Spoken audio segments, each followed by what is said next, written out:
Cinema నిజంగా first చాలా రోజుల నుంచి రాస్తారంతో ఏదన్నా ఒక ప్రాజెక్ట్ చేయాలని నేను అనుకున్నాను. స్లోగా అనుకోకుండా ఈ పాయింట్ తట్టడంతో అది యాక్చువల్గా సాయి చెప్తే తను నిజంగా చాలా బాగా డిజైన్ చేసి తీసుకొచ్చాడు. ఇంకా అక్కడి నుంచి స్టార్ట్ అయింది.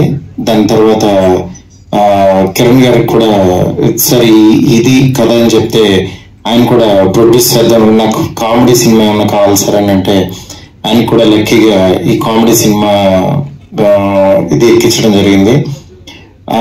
దీని తర్వాత మెయిన్ ఈ సినిమాని అంటే చిన్న సినిమా కాన్సెప్ట్ ఫిల్ము అంటే ఇవాళ ఆడియన్స్ నార్మల్గా అసలు థియేటర్కి వచ్చే పరిస్థితి లేదు.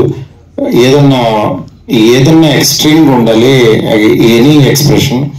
అలాంటిది ఈ సినిమాని ఈ పాయింట్ని నిజంగా థియేటర్కి డెఫినెట్గా రప్పిస్తుందని అనుకున్నాను.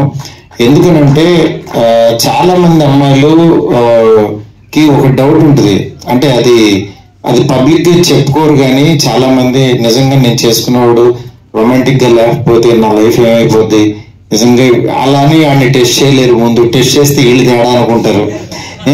అలానే పెద్దవాళ్ళు చూపించిన సంబంధం అలా తలంచుకుని చేసేసుకుంటే దాని తర్వాత నేను బుక్ అయిపోతానేవాడిని.